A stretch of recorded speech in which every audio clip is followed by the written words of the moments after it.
You knew after this game last night that it was going to be raining today, and I'm looking at the sky and it's raining full of excuses. Spearheaded by Gonzo.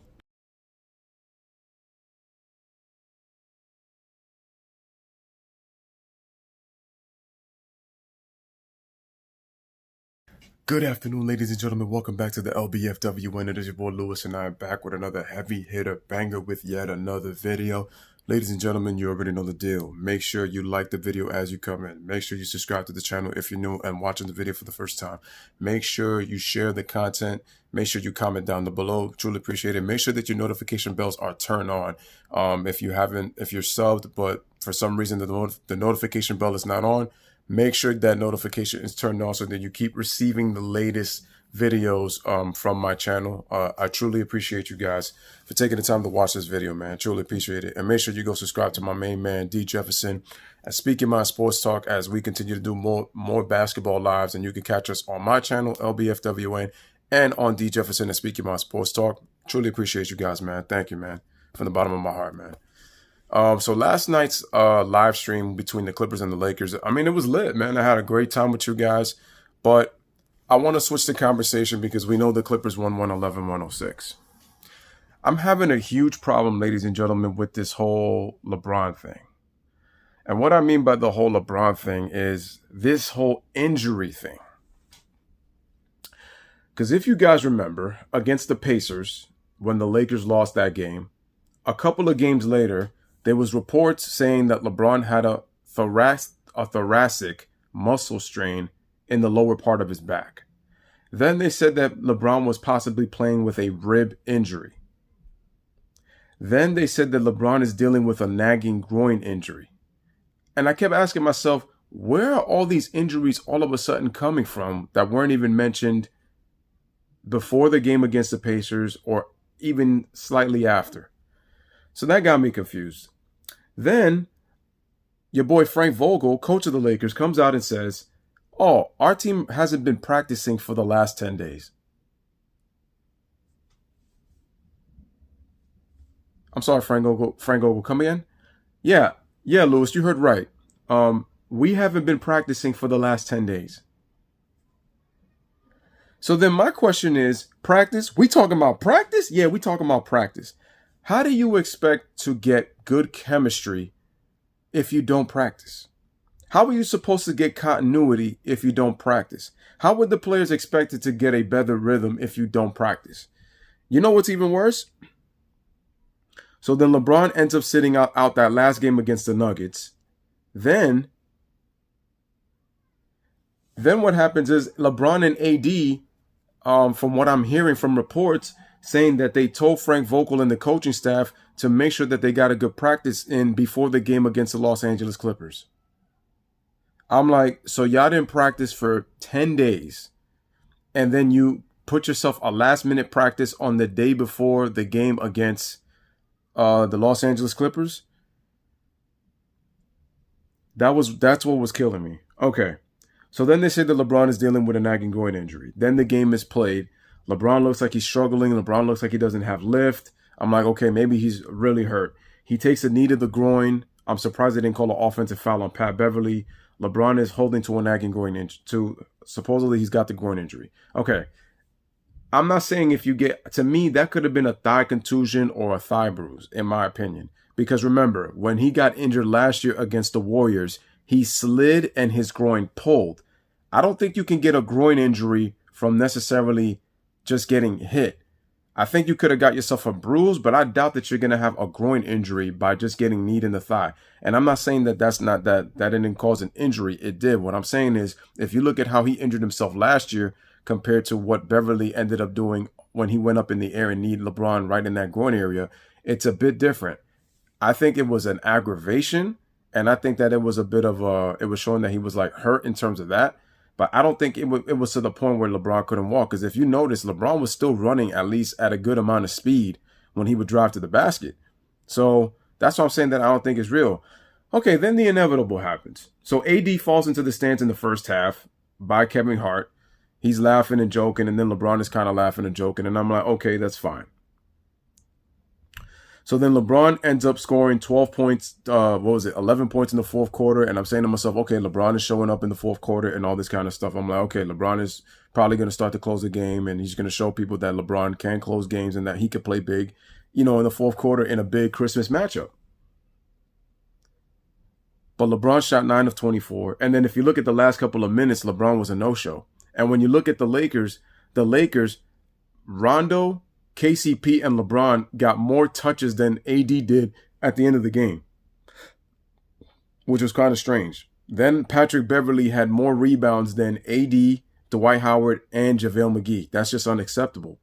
And I said with Kyle Kuzma led all scorers with 25 points. AD had 24 and LeBron had 23. Remember in their opening day matchup, Danny Green led all scorers with 28 points. And I said that your role players have to contribute, but they cannot lead your team in scoring. That's going to be a problem if your two best players are second and third on the team in scoring. That's not a good thing when you consider the Lakers, because I said this before, the Lakers' three-point defense is weak. Now, the Clippers didn't attempt that many threes. They were only 9 of 25. The Lakers attempted 45 threes last night. The Lakers are not a great three-point shooting team. And I said it. The Lakers are good when they make their shots. But I just tell you right now, the Clippers took 60 of their 85 field goal attempts were from the mid-range to the rim. The Clippers got to the free throw line. Now, I'm going to admit there was a lot of wishy-washy, ticky-tack foul calls that I didn't agree with, especially in the fourth quarter. But the Clippers showed that they were the more aggressor. They were scoring in the paint. The Lakers' interior defense was weak. And this is a team that lengthwise had 11 blocks last night. And the Clippers, that still didn't deter the Clippers from attacking the basket. And the Lakers were 12 of 45 from three-point range at 26%. And then LeBron, for some reason, got passive at the end of the game. And then with Patrick Beverley, look, LeBron missed 1 out of 2 free throws. That could have cut the game to 2, and it was a 3-point game. And then with a 3-point game, I was surprised that Frank Vogel didn't call a timeout. They let the play run. And then LeBron James, for some reason, decides to try to take a step-back 3 on Patrick Beverley when you have a mismatch. And I said to myself, something's just up here, man. LeBron was just completely passive. And I said, this is my issue with LeBron James. Because then you know what happened? As soon as the game was over, ladies and gentlemen, Bleacher Report within minutes came out saying that LeBron had re-aggravated his groin, which is why he was not aggressive down the stretch, which was why he was passive and he didn't play well in the second half, or at least in the entire game when he shot 9 of 24. I said, I cannot believe they did this, man. Shout out to all the people who were honest about LeBron's performance and all that stuff. He was trying to do some things, and LeBron was not trying to show that there was a LeBron system. But once again, the La Media was at it. And you know what's so funny, ladies and gentlemen? I was thinking Stephen A. and Max Kellerman would be here today, but they decided to be off on load management themselves. And I know Stephen A. was picking the Lakers, and he was going off on the Lakers. And guess what? Stephen A. all of a sudden load managed and was not there. So then they have Damian Woodley, who's a football expert. They had Rachel Lindsay. And then they had Mr. Yosemite Sam, Damon Foghorn Leghorn, I says Jones on the show. Funny how they had one of LeBron's groupie fanboys the day that LeBron loses on Christmas night. Funny. And Damon Jones said before the season that the Clippers looked like that they were going to be the favorites to win the West. That's funny because last month when you were with Ryan Hollins, you were talking about saying that at the end of the day, LeBron is better than Michael Jordan. LeBron is the king, and that LeBron is going to own and win another championship. Now you're twisting the narrative after the Clippers won and saying that the Clippers were the favorites entering the season. And now you're saying that because LeBron James is better than Michael Jordan, with hesitation, mind you, that you did. And when I put out my last video months ago, and you guys could go check out that archive. But this dude said that LeBron is better than Michael Jordan. He had to hesitate and he had to think about that. Y'all remember that video? And y'all make sure y'all go check that out. I might put up the link up, on top of this video so you guys can check it out. But this fool said, Mr. Foghorn Leghorn here ends up saying that now the Clippers were picked to win the West because they came in as the favorites. I said, it's just crazy to me how all of a sudden a LeBron groupie is already out on ESPN on the day that LeBron loses on Christmas Day and Bleacher Report comes out and says LeBron re-aggravated his groin injury, that's why LeBron did not play up to par. I'm not saying that the man is not injured and LeBron came out and said that he aggravated his groin injury. I just find it funny that that excuse came out within minutes after they lost the game. And I hate to say it, but you can't defend it. Because if LeBron has to have this many excuses in the media, and once again, Mr. Gonzo, Nick Wright, yes, I call him Gonzo from the Muppets, yeah, because he is Gonzo. He's got the long pointed nose that looks like if you were to make a balloon out of it with that long, shiny, pointy nose. If you really wanted to blow it, you could actually make it flimsy and then have it make a little curve, and you could fill it with helium, at least to make it look like a balloon. That's how big Nick Wright's nose is. And I'm going to say it again, man.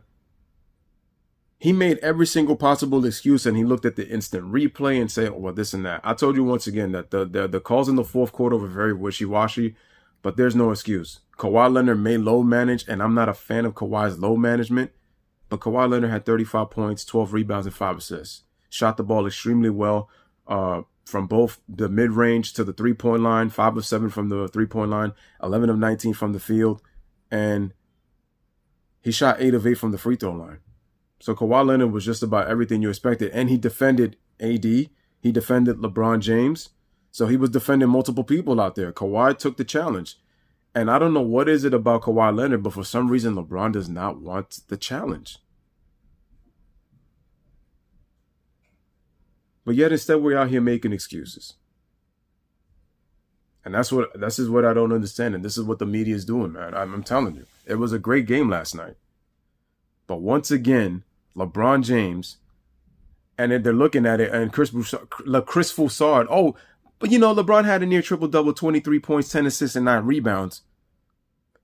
LeBron started out great in the fourth quarter. It's the back end minutes of the fourth quarter, because remember, a quarter is 12 minutes, ladies and gentlemen. So you can start great in the fourth quarter, and LeBron had 10 quick points in the fourth. But remember, it's not how you start, it's how you finish. And LeBron was passive in those waning moments. And I said, where's LeBron ready to take this game over? I'm sorry. If you're considered a Mount Rushmore player, you take those games over. Damian Willie, who doesn't know much about basketball, he was actually right. Damon Jones tried everything in his power to say LeBron is a Mount Rushmore player. And it's true. If you're a Mount Rushmore player, you take those games over, man. So I ain't do it. So ladies and gentlemen, it is your boy Lewis with another one. Let me know what you guys think in the comments on the excuses on the pretty much this inconsistent injury. It's so crazy that remember what happened on Christmas was a legit injury on his groin, but then it got inconsistent as time went on during the season. Then, and it's what I told you before, remember when he got injured last year, right? What was the saying? That LeBron James missed a whole lot of time. He missed, 17 games straight? He came back in 6 weeks when he was supposed to be back in 6 months. That was the report. But this time after the Lakers lose on Christmas Day, the excuse immediately comes out, man. I don't know what to say, man. Even if it's a Christmas game, right now the Clippers are the better team. And the Lakers, they're gonna have to make a move. They're gonna have to fix their bench because it's an inconsistent bench. And I said it. I said a weak bench and injuries and their three-point defense, I told you, was going to be determining factors and force-feeding AD too much. But he didn't get enough touches in the fourth quarter, and he's supposed to be the best player. I digress. But once again, man, ladies and gentlemen, this is your boy Lewis with another one. Let me know what you guys think in the comments section on this video. I truly appreciate you guys, man.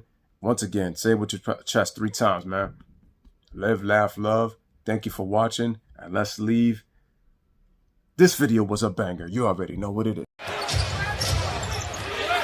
Davis right now picks up Leonard on the switch. Kawhi Leonard, a three-pointer. That's good.